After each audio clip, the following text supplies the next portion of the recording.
Hello, everyone. My name is Guido, and today I will be talking about some personal learnings throughout my journey as a product manager. So welcome to my talk.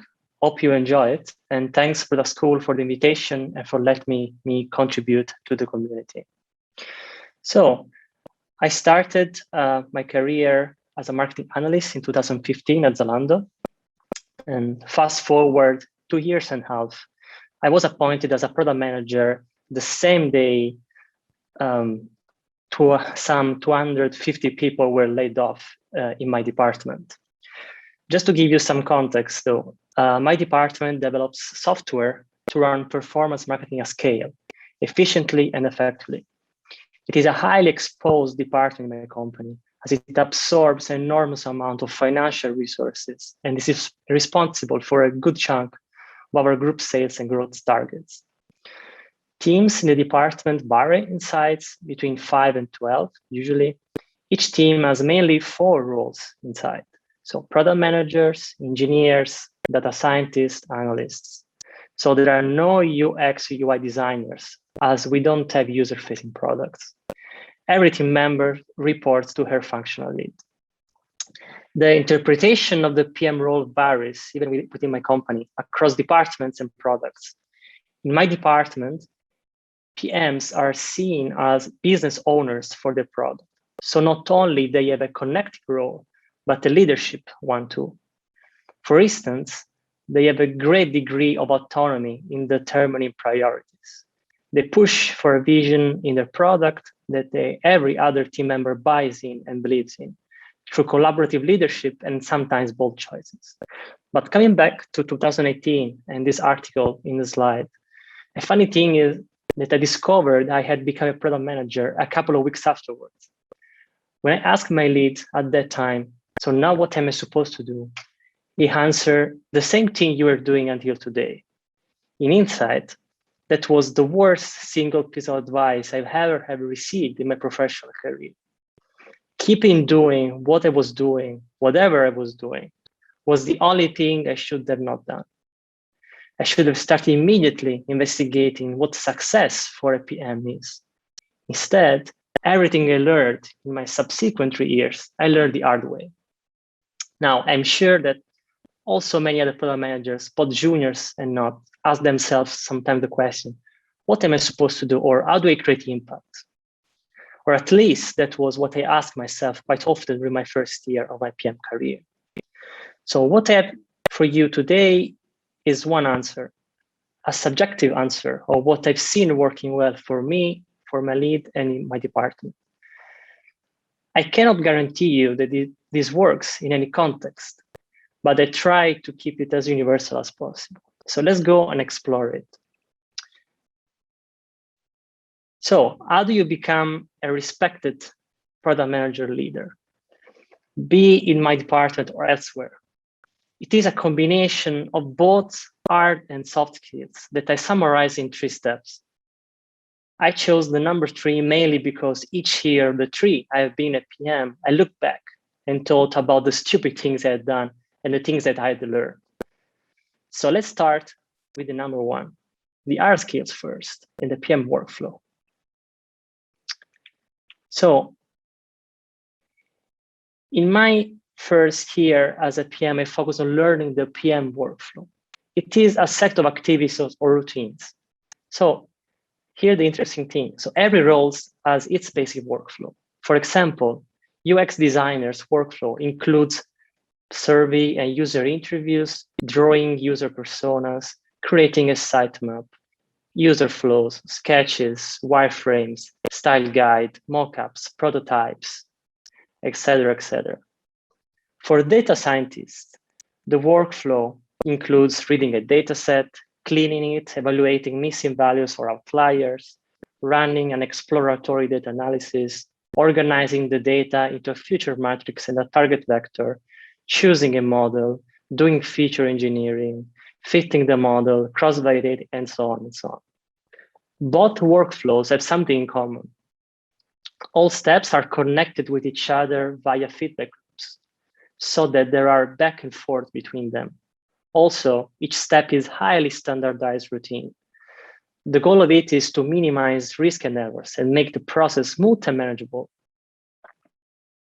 Similarly, a PM workflow is needed to make sure a development team runs smoothly and speedily and is aligned with the company goals and other teams' work. You also need a series of routines connected to each other via feedback loops. These are practices you can read in any book and will not go into detail here. Just to mention some, you need, for example, a product strategy you update every once in a while. You need a roadmap and update it and use it more often than the strategy. And the two are connected with each other. Or you need to agree with the team on some ways of working. At Zalando, for example, we have a basic framework called 4Ds for product development: discovery, definition, design, and delivery, and templates to guide us through each phase. So it's important that you know your workflow and structure it well. What I have for you instead are 3 pieces of advice. First, Google Documents comes first. They are the simplest, yes, yet most powerful collaboration tool. You can use it for every purpose, mainly to coordinate and communicate work. So using an analogy, tech people write code to program a machine to perform some tasks. Product managers write documents to program other people's work. Whenever possible, keep your programming language simple and standardized so that it is easier to understand and use. As a rule of thumb, when you have 2 hours left until the end of the day, favor working on your main docs instead of, say, tickets. Tickets often die in the backlog and are used by few people. Docs instead are read and commented by more people and affect more work downstream. So focus more time on these docs that have more leverage, more impact. Secondly, keep stakeholders in the loop and spam your team with information, interesting bits, anything that they might use for their work. An early predictor of PM success is how naturally sharing information and communicating proactively comes to them. Example, do roadmap updates, communicate what are you up to on the next sprint, what are your priorities and what are not. The purpose is to get feedback, align teams, and keep leadership posted. This connector role of the PM is what most basic is expected from you and has many advantages for the whole team, but we will come back to it later. Third, be comfortable with a great variety of tasks, especially at the beginning of your career when you don't understand what activities have more leverage. Be humble and do whatever you can to help the team. You will be appreciated for that. You will speed things up. You will learn the details of your product and you will be recognized as a team player. So to recap, focus only on a handful of documents at a time, but keep them relevant and up to date. The whole team coordination should come from there. Second, communicate extensively every time you can. That's an early predictor of PM success. And third, you need to be comfortable both to explain the rationale behind your backlog prioritization to your VP and do a quality check for a feature you're shipping. There are no too naive or too difficult tasks. Okay, let's now go to the second degree of understanding. I called it fall in love with a problem. So the things I've told you so far are the surface of the product manager job. They are useful, but they will not eventually have a significant impact on your product success. If you want to step up your team contribution and start to be recognized not only as useful, but also needed member of your team, you need to become the biggest expert of your product problems. Just to clarify, here I define a problem widely.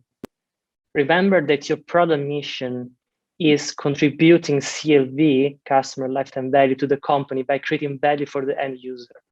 So the problem can be both finding out what is the largest business opportunities with the highest CLV potential that the team should explore, or what is a risk that might concretize and damage your product CLV contribution.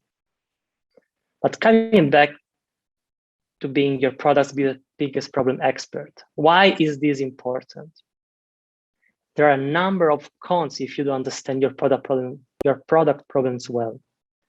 So at minimum, you will build features that no one will use or need.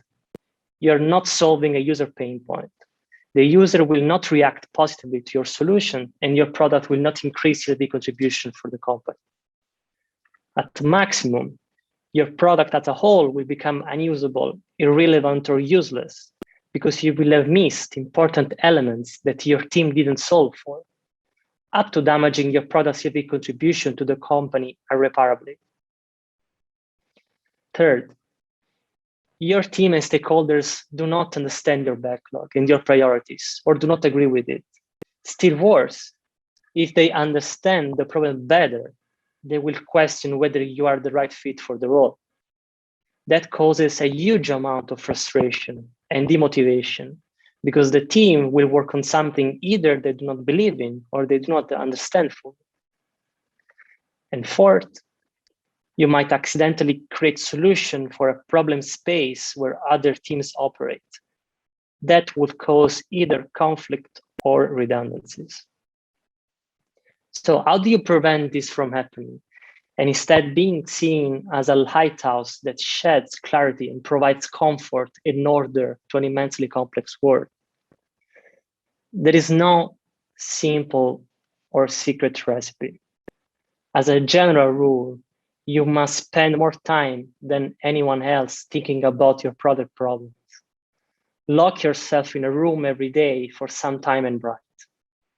Write and rewrite until you're able to explain the problem and its main elements simply enough. It also helps a lot getting feedback regularly about your ideas and assumptions and collecting data or facts. But I also got a few tools for you. First, when you want to scout a new problem at any level, be it in your strategy or an existing features in production for years, you can think of product risks. They are well described by Marty Kagan, and they are value, feasibility, usability, business viability risks. I will not go into detail with them, but you can find them easily on the internet. Second, I wrote a list of questions to ponder that serve me as a guide. Here a sample. So how would you describe the situation in one sentence? Can you break up the situation into pieces and identify the crucial ones? What is the most important piece to solve? If you had to explain the problem and the solution to someone in 2 minutes, how would you do it? Are you set a high bar? Are you changing the rigor and quality? Are people working on the right issue? Have new issues emerged? Is there an opportunity to eliminate or refocus? So the advice here is to create your list of questions you can have a deep and thorough conversation with and challenge it yourself often with. Third, if you need some serious structure, my savior each time is this paper, the McKinsey staff paper number 66 from July 2007, the McKinsey approach to problem solving. So imagine, problem solving is something so important that the most prestigious business consulting firm in the world codified it in detail and forced employees of any tenure to master it. So my advice is better if you also have a look at it. So the paper is a word of its own, and where every word counts would deserve a separate session. But so please give it a try, and maybe you can let me know what you think about it. I would just give you just a couple of interesting bits. So when you're assessing a situation, you have dozens of elements before you. It's pure chaos. There are too many elements to think of. So you need to extract the essence of all of it, distinguishing the signal from the noise, the merely interesting to the essential, and reducing the complexity to a handful of main components. The main components have a couple of interesting characteristics. Summed up together, they reconstruct the whole problem, yet they are independent of each other, and then can be taken or assessed singularly. This is the meaning of MISI, which means mutually exclusive, collectively exhaustive. And it's really useful to cut a problem to the essence, prioritize the main elements, and do storytellings afterwards. So just my advice, next time you meet a former McKinsey consultant in your company, mention this missing concept to him. I'm sure that he will like it. So the set of main components are built in such a way that you minimize their amount needed to explain the problem as a whole. And with this analysis done, you can now easily navigate through the levels of the problem. So you started from the bottom, assessing all the elements. You created components that summarize them and find the essence of the problem, what main message they tell you. So that later you can start from there, from the top of this pyramid, and start telling your story and explaining to your team at increasing levels of detail. So how long all this process takes? When is this job done? It is hard to tell when you have spent enough time on a problem. As a rule of thumb, you can feel that you have enough clarity and you can describe it easily to anyone. You can feel that all elements are aligned. You do not see gaps in the rationale, and you can relate all the elements coherently, even when challenged by your team or others. And no worries if you feel confused now. Trust the process, knowing that your understanding of the problem increases quite linearly the more time you spend on it. Okay, now on to the third step. So first, a brief recap on the typical product team governance. So remember that as a product manager, you are entrusted with a subset of the company that has value for the user, for the company itself, and as people working there with you, and you influence their work significantly. Being entrusted means that you are accountable for every success or failure happening to your product. That's a great responsibility. And you have a complication. While you're accountable for the outcomes, you don't do the work yourself, your team does. Plus, your team does not report to you directly, but they have their function leads with their own agenda. That's either a recipe for disaster or success. It's pretty much up to you. But you have a great power though. You have the most holistic view of the different aspects of the product within your team. You are the most connected and most informed. The system is designed so that you are the hub and the rest of the team the spokes. You have both great power and responsibility, and the company relies on you on that. From your privileged position, that the best decisions are being made all the time for your subset of the company, often under uncertain conditions and time pressure. So you are the catalyst of the team and the best position for this to happen. If you fail at it, it's pretty bad because you are the epicenter of decision making, and the impact will reverberate across the whole product. Now, to succeed at team level decision making, your role at the hub is to make sure that the best ideas emerge of anyone, and they are collected, assessed, synthesized, shortlisted, picked, and put into practice to advance product development. So it's really much about how you can leverage everyone's expertise and channel it into an optimal course of action. So to recap what I said so far, you're accountable for the outcomes, but your team delivers and does not report to you directly. But you can influence them through collaboration, and you are at the hub of this information flow. So you have a duty of keeping the spokes aligned and working together in the same direction for the product, and make sure that the most important pieces of information, the best ideas, always circulate. So I know this is a highly abstract task. Some people are naturals at it, regardless of their charisma or extraversion. If you're not a natural, it might take a lot of time to learn. But here are a couple of practical tips I found useful to get better at it. First, act like an owner. So here, act is a very interesting word. It means that you can fake it until you make it, although you're not the real owner of the thing, meaning it's not your money at stake. But the more you enter in the character, the more you believe that your savings, that your life depends on it, the more careful you get about not leaving anything unattended, the more inquisitive you get about deepening the problem understanding, the more information and ideas you will circulate, and the better decision making eventually. So acting like an owner is good because it increases your level of activity and both quantity and quality of interactions. And secondly, involve your team along all product development phases. So ask their opinion about both problems and solutions often. Co-create, discuss ideas. Their diverse skill set and deep knowledge about specific topics is crucial and something that you will always lack. Try to bring them along from problem discovery to solution delivery and leverage their brains anytime you can. As a bonus, they will like to work with you and will feel more empowered and engaged in their work. All right, we are wrapping up now. And yeah, let's just go through a summary of what I said so far. So first, structure your workflow. Focus on a handful of Google Docs, over-communicate, and remember that there is no task too beneath or too above you. Second, be the product problems expert. Think about the 4 big risks regularly.